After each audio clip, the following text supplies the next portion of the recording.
On us? No. But, I mean, it's got a really wide view, Oh, so does it? it'll get everything here, yeah. Good, okay, great. Oh, I've got a copy of it. 685. Well, there was 285 before.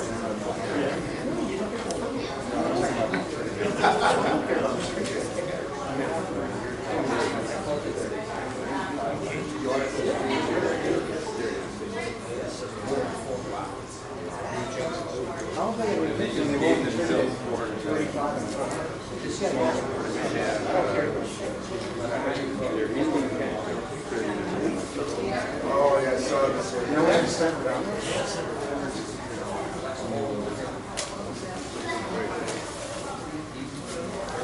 How long are we going to wait? I think, yeah, some people are showing up. I think we'll get going. One of the microphones is a little bit iffy.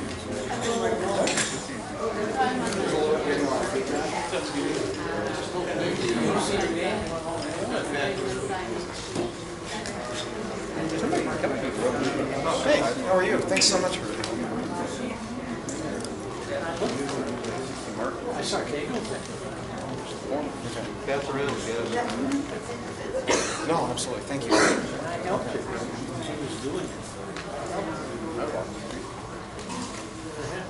Just a minute or two. We've got a few more folks. I just want to make sure everybody's here and settled before we start. So, anybody heard that there's an election coming up?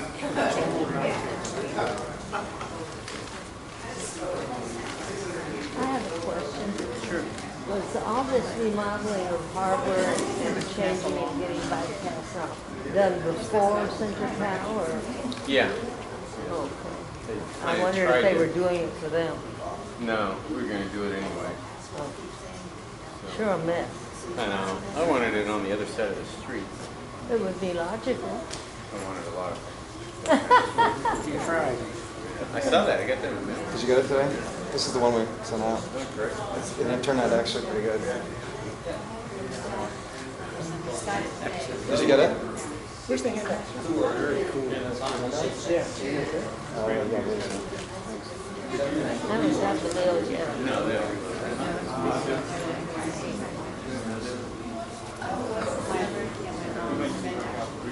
Do you walk down here? Yeah. Oh, it's coming up here. Oh, both of you. It's okay. Down here. Yeah, I can't walk from here to the door. So You gotta take it. I love that. Why don't we get started now? Good evening, everybody. Thanks for coming to the town hall meeting. This is organized by R4, Redondo Residents for Responsible Revitalization, as well as the South Bay Parkland Conservancy. My name is Todd Lowenstein. I've been a member of the Redondo Beach Board of Education for 8 years. I was the president for a while. And I'm a 16-year resident of Redondo Beach.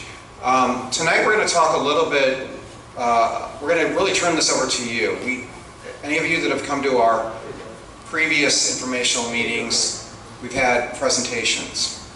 This is a little bit different tonight. We're going to actually turn it over to the voters who are going to ask tough questions. This originally started off, the idea we were going to have was a town hall meeting, almost debate style, with the Easy Reader of being the sponsor. And the reason the Easy Reader would be the sponsor is we were supposed to have folks on the yes and the no side. Unfortunately, Mr. Pendergraft from AES and the mayor could not make it, unfortunately. So we're going to try to do the best to present our side of the story, and it's a shame because it's a disservice to the voters to not have the yes side. But we'll try to answer questions as fairly as we can tonight. I'm joined up here by two folks. One is Jim Light from Building a Better Redondo, and Councilman Bull Brand from District 2. Council Member. Easy for you to say. Yeah, exactly. So I'm going to talk a little bit about schools, the impact on schools. Jim's going to talk a little bit about density and traffic, and Bill's going to talk about city council, perhaps the effect on the city budget, other things. And then we're going to really keep this to a minute or two for each of these areas, and then we're going to turn it over to you for lots of question and answer sessions. But let me start off with a brief primer. All of you know pretty much about Measure B, right? Measure B is basically a ballot initiative proposed by a citizen who's only been here a year on behalf of AES. The project's basically a zoning initiative for the AES power plant site that is zoned.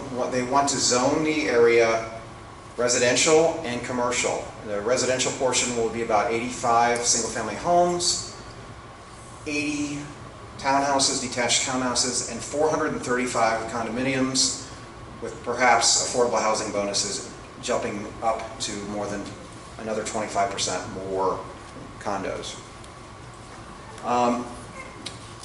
To give you a little background, AES has been saying all along that they want to build a new plant and take advantage of that. Unfortunately, they withdrew their application, or fortunately for us, they withdrew their application because they didn't believe they were going to be granted the right by the CEC, the California Energy Commission, and ultimately Southern California Edison to purchase power from them. So they actually were granted contracts in Los Alamitos and in Huntington Beach plants. They're going to repower those plants. The plant is going away. It's not going to stay around. By 2020, all once through ocean cooled plants, basically taking seawater to cool the turbines, are going to be phased out in California. So that plant is going bye-bye. That plant has been here, I believe the current version's been here since about 1947 or so, maybe before that, okay, so a very long time. So the question is, what do we put in its place? AES paid out-of-town signature gatherers to collect signatures. If you talk to the folks that came by your door, very few of them were from Redondo. In fact, I don't know any that were from Redondo. And then basically what we're looking at is if the zoning passes, there's very little that we can do about it, including the city council. There's things that are written into Measure B that are pretty insidious in terms of tying the hands of the city council for a period of time, as well as requiring the permission of the owner of the property to change things. So once we're down this path, there isn't a lot to do on the other side. So what I'm going to do now is turn this over to Jim Light first to talk a little bit about issues like density and traffic. Okay, thanks, Todd. Whoa, sorry about that.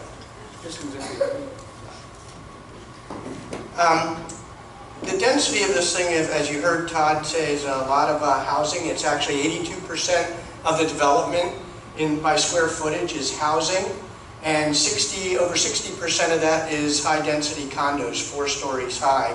And if any of you are familiar with like the Legato development or the Behemoth 2001 Artesia, there's a state law and a city law that allows you to exceed the caps that would be in the zoning normally. It's called affordable housing density bonuses.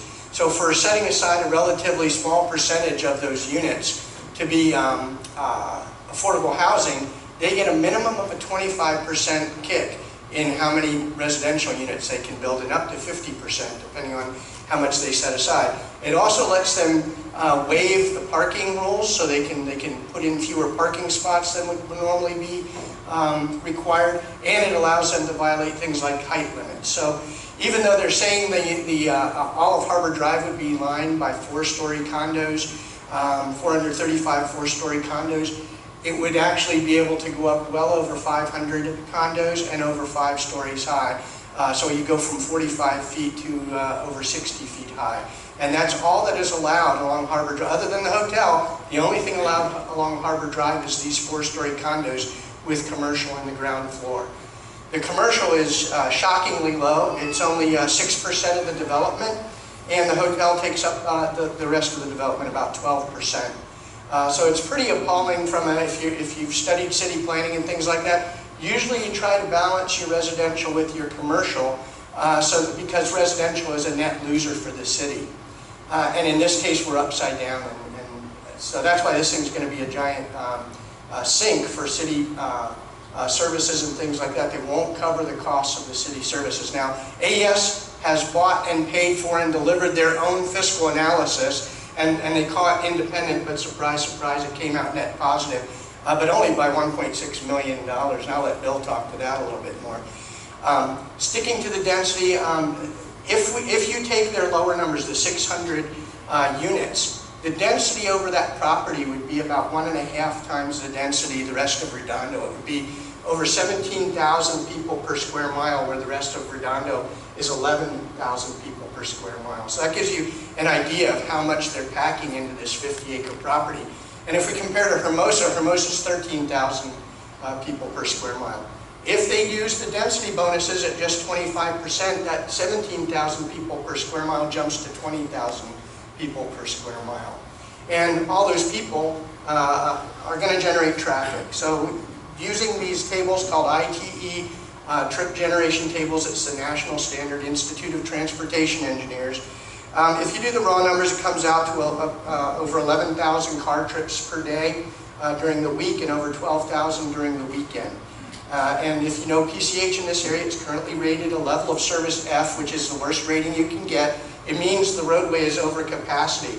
And the 2012 study that they did when they were looking at putting the new power plant in had 48,000 car trips per day on PCH, and the capacity is 45,000 car trips per day.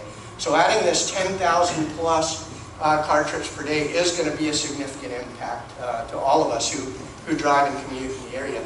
83% of Redondo workers commute out of Redondo to work every day. So a lot of the proponents that you see on these things work from home and stuff like that, so they don't have to suffer the drives. But I know coming home at night, I work 12 miles from here. It will often take well over an hour to get home during rush hour. So with that, Bill, I don't want to take up any more of your time. I'll go turn it over to you for the fiscal side of this. Okay, thank you, Jim. And thanks everybody for showing up. It's a really important issue, obviously. And what we do or decide a week from tonight could be could really put into concrete what's going to happen and what's going to be there. I was thinking about it walking down here, kind of forever. I mean, if they build those condos down there, they're going to be there, you know, however long, you know, mankind is here, unless it gets wiped out by a tsunami. So the decisions we make as a community here is really, really important a week from tonight. How do we get here? I mean, there's so many issues to talk about, whether it's traffic, or it's money to the city, open space, you know, and you think about how we got here. I mean, I've been doing this for 14 years, as has Jim. We got involved with what was going to happen to the power plant site 14 years ago, back in 2001, when they were rezoning it for 3,000 condominiums and calling it the heart of the city. And they were also looking at a huge development project down on the waterfront. So as we talk about Measure B, I always think back to that, because staff, when the heart of the city fell apart and had the referendums and everything, came forward in a meeting and said, look, we're going to break this up into pieces, the whole waterfront. And we're going to start east of Catalina, we're going to go down the waterfront, and then we're coming back to the power plant. I think they said that in, what, 2003? Yeah.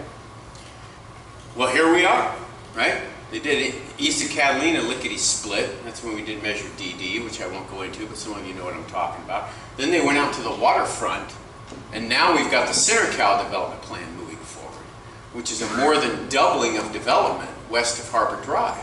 So they want to go from about 220,000 square feet over there to 524,000 square feet. Mm. I mean, it's mind-boggling, really, but oh, they got a plan, and they're planning on moving, and they're basically going to go up. And so along comes AES. And, I mean, I figured out several years ago that they weren't going to get a power plant here. I went to the Energy Commission, Sacramento, the whole 9 yards, spent a lot of time meeting with Energy Commission staff, their senior staff people, because they knew that there was capacity in this area to retire one of the large power plants, and which one it was going to be. You know, they told me, hey, we don't pick winners and losers, but we just make sure that we maintain the grid. And I said, so one is going to retire. They said, oh yeah, there is capacity to retire one. So, you know, I folded up my books and I said, okay, well, those are my marching orders. That was, you know, 4 or 5 years ago.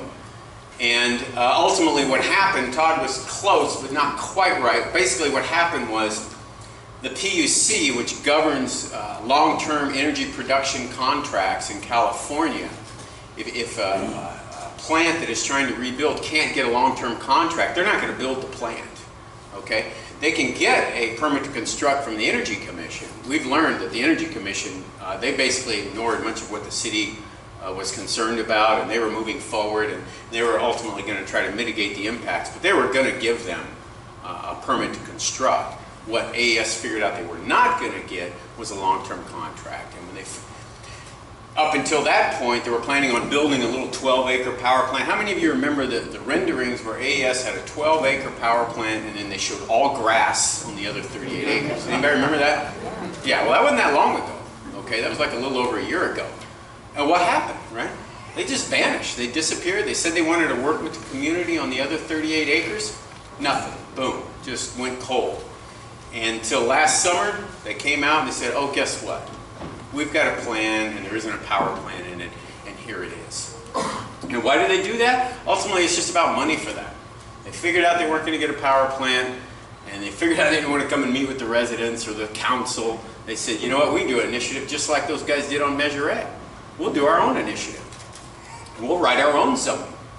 So that took the value of their land, and I'll just touch on this real second, then open it to questions.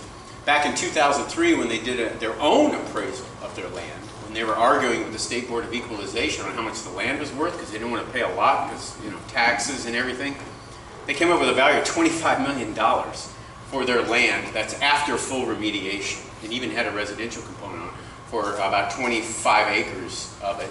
And then the rest of it was SCE land, which was valued at about $14 million. So they were looking at about a $40 million figure back in 2003, 2004. And it hasn't changed much. In fact, the contracts run out, and so they're basically sitting on a blighted brownfield at the end of 2018 when their contract is up. And they can't rebuild it.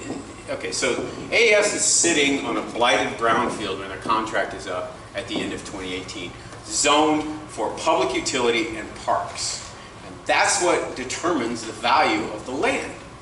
So when they figured out they weren't going to get a power plant, they went and sat, you know, in Arlington, Virginia with their attorneys and their consultants and their developers and said, okay, what can we do here to, you know, maximize the terminal value of our land? Because we're leaving. They're leaving, okay? They're done. Whatever happens, they don't do land development. They're going to end up selling it. And so they cooked up this zoning. And if you look at their fiscal analysis, they're valuing the land at like $600 million. That's just the residential. That's just the residential component. So let's just say $700 million. So there's the reason this is happening. They're going from like $40 or $50 million for their land zoned in not industrial, public utility and park to like $700 million. So no wonder they've already spent $760,000 campaigning for this measure. 850. 850. I can't keep up. And probably $2 million crafting this whole zone. So it's a pittance compared to what they're going to get if they had come back and worked with the community and come up with something reasonable, which is what they should do. So, you know, we could talk all night. I could talk all night. Hour anyway. And Jim could and Todd could. But we decided not to do any presentations and just take questions, because through the questions it gets more interactive, and then the questions get answered and we get everything we need to say out in here. So, starting. I could address schools real quick. Oh, okay. Here. One thing I do want to address is schools. I'll just start off by saying schools do matter. I know you might not have kids in school, but if you are a property owner, schools matter very much. And we take a lot of pride in schools in our area. One of the biggest concerns that I have, being a former school board member, is school overcrowding. Let me give you a little bit of background on the schools that actually are involved here. My daughters, I have two young daughters. One goes to Burl Elementary, and one goes to Paris Middle School. Burl Elementary now has almost 500 children. 5 years ago it had 350, so they had to build 3 new classrooms onto the playground and the field where they play. Paris Middle School has 1,100 children. There were 900 5 years ago. They have to build 4 or 5 new classrooms this summer. The high school, RUHS, the crown jewel of our area, 2,800 students. There were 2,455 years ago. We've been a victim of our own success. A lot of people have taken their kids out of private schools, put them in the public schools.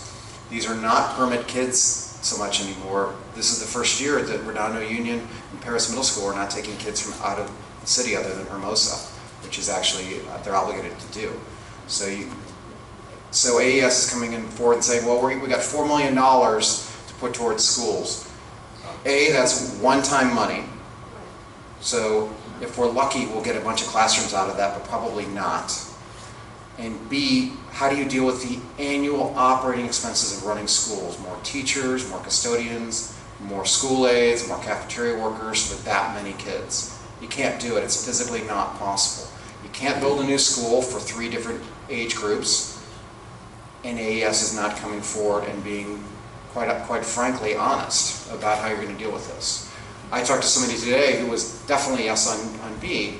She has school-age children. I said, have you thought about the impact on schools?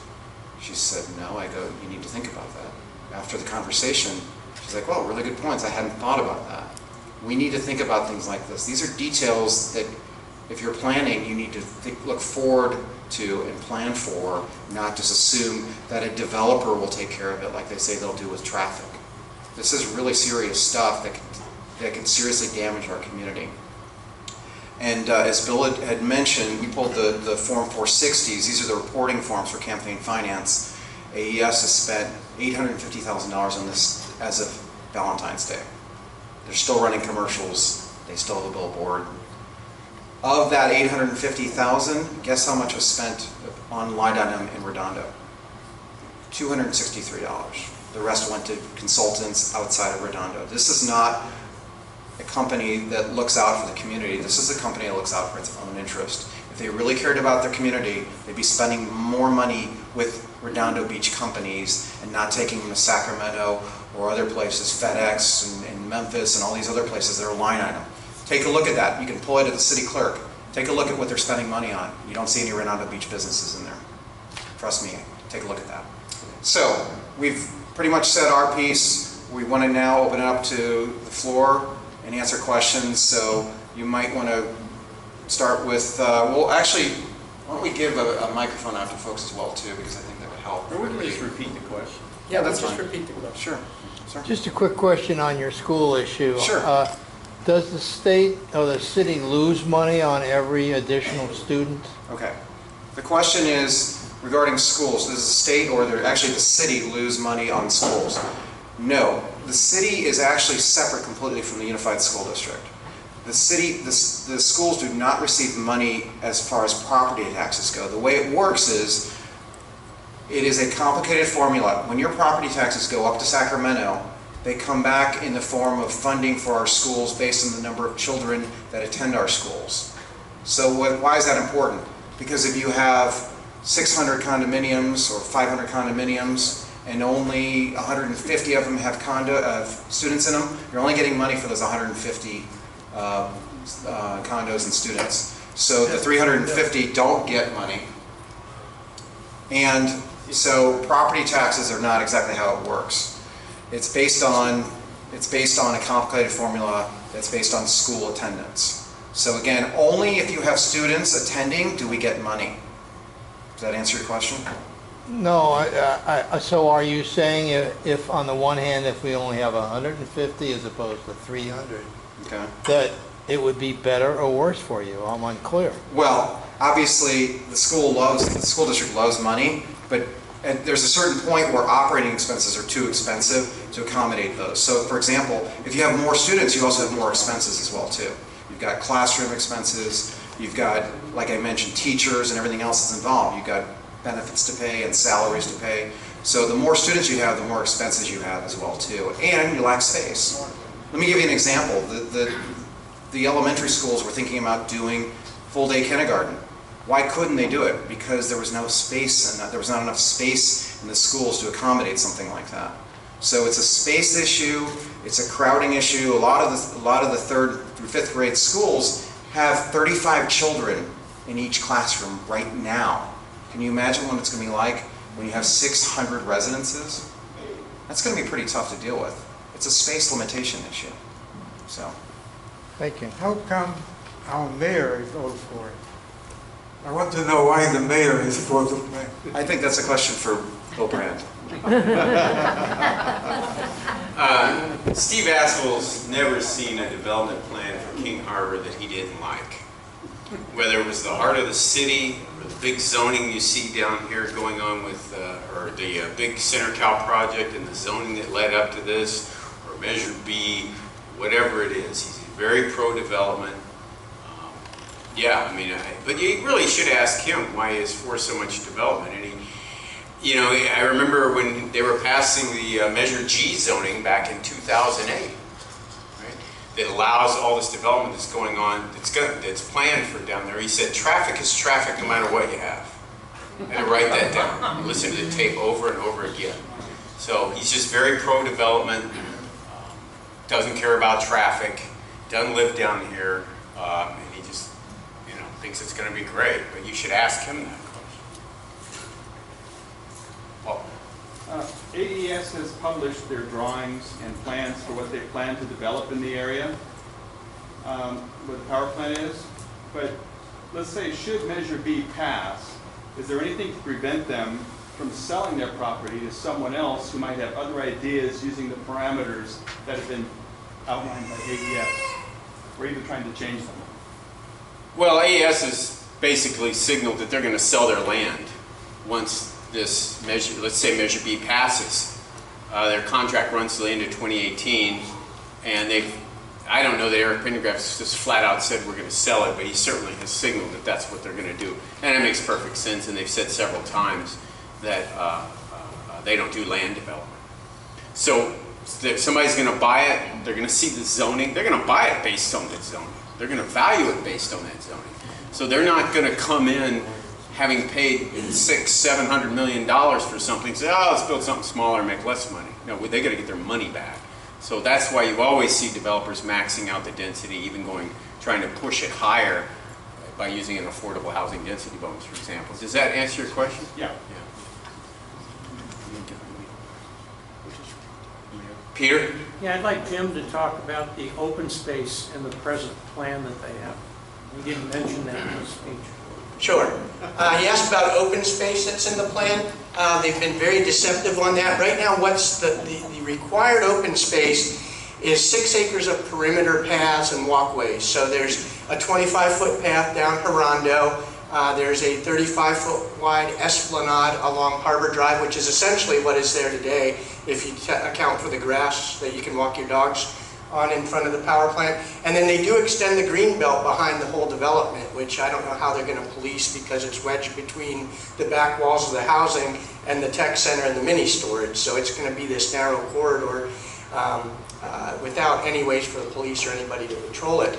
Then they state that takes up 6 acres, that's all around the perimeter, so walking, jogging, biking through there. Then they said there's 4 acres of additional open space required, and they leave that wide open. They make you think that it's going to be a great park that we can all go to in the middle of this development. Well, first off, 4 acres isn't even enough for a good football field and bleachers and stuff like that. So even if you wanted a recreational field, it's not enough. But it's worse than that. First off, there's 0 parkland required. It's just public open space that's required. And then they specify what they can call open space. They can call the medians in their roads public open space. They can call the wide sidewalks for their residences public open space. They can call a landscaped drainage ditch called a bioswale public open space. And I don't know about you, but I wouldn't want to take my kids to a median to go play or a drainage ditch to go play. It's a new low in Redondo zoning. No other zoning in Redondo Beach allows you to call these uses public open space. So while they're trying to advertise, look, you get 4 acres of parkland, that's not what you're going to get out of this. It lets the developer really define what would normally be medians and stuff like that as public open space. Yes, sir. Nothing about those drawings and statements is solid, so it makes no difference what they say. As soon as the developer gets it, he's going to maximize it out, and it can be a completely different plan, has nothing to do with what they show. Correct? That's correct, but what they did do in their plan, if you read their fiscal analysis, is they really maximized the condo zoning. So I expect that portion of it is pretty much what you'd see from a developer plus the density bonus on top of that. And I have the numbers somewhere here. The density is horrendous in this.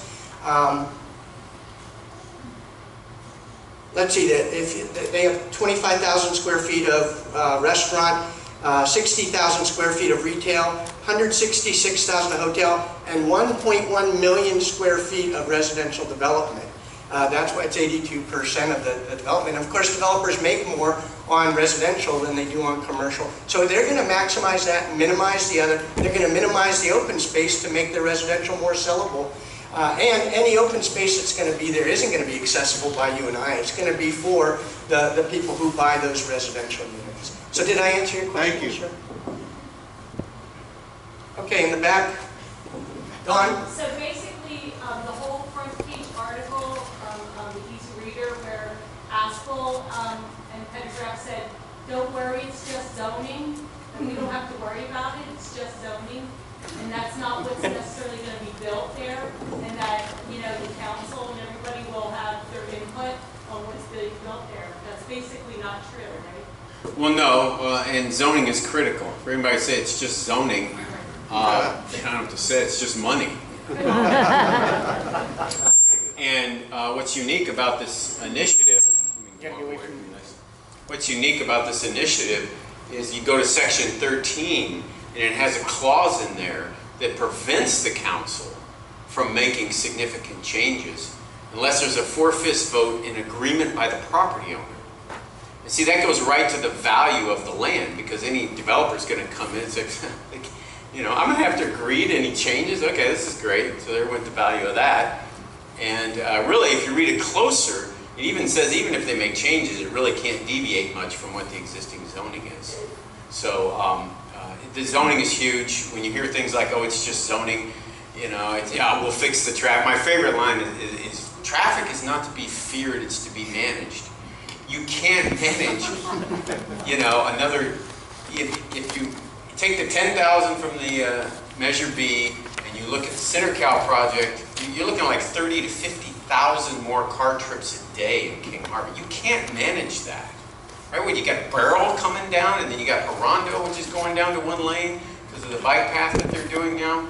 Torrance Boulevard, I mean, it's just no way. Torrance Boulevard and PCH here is already a D intersection. Any more and you're going to go right to an F. And so you can't manage what's about to happen. So, yeah, are any of the adjacent cities concerned given the projected traffic congestion? the question is, are any adjacent cities concerned about the traffic that's going to be coming? And they will be concerned. One of the problems with the way this is being done through initiative, and one of the reasons they did it through initiative, is because they don't have to do normal environmental impact report on this zoning change. Right? So if the city did this, which the city should have done, in fact, city staff recommended rezoning the AES site way back in 2004 after the heart of the city fell apart, phasing out the power plant, and the city never followed up on it. But after the heart of the city of Hermosa Beach sued the city of Redondo Beach for their traffic analysis as part of their EIR. And that was only settled when the EIR, when the heart of the city plan basically was rescinded and extinguished. So they will be concerned as if this passes and then the studies begin on the individual projects as they move forward. That's the other thing you hear. Don't worry about, there's going to be an environmental analysis on every project. But see, there's supposed to be an environmental analysis on the zoning. This whole thing is putting the cart before the horse. And what should happen is that AES should have come back to the community and said, okay, there isn't going to be a power plant, right? Now we want to work on the whole 50 acres with the community, with the council, and with the surrounding communities as well, and the various agencies, and said, okay, this is the opportunity we have. We have the waterfront opportunity to do a master plan rezoning, comprehensive rezoning, and that's what really should be happening. And as I think as this thing unfolds, if B passes, more and more people are going to start seeing the folly in how we're handling this. We're going to need to put the horse before the cart and study what we can do here and what we want to do here before we start coming up with this piecemeal overdevelopment that we now have. Roger, way back there. I'm a little confused by all these flyers we've been getting that don't have who's funding them. We know that Aspel didn't pay for this. We know that our neighbors, so-called, sent these out. Isn't that against election laws for them to not put who is funding this? Well, if you find something that doesn't have who funded it, yes. But everything I've gotten, you had to look hard, or it was kind of close color. If you found something, I would call the FPPC. I would get on the phone. Anybody can file a complaint with the Fair Political Practices Commission. Say, hey, I've got this flyer. I got this letter. It doesn't say who paid for it. It's telling me to vote for something. Measure B, they know what that is. And then you can file a formal complaint. You send them an email. They take phone calls. You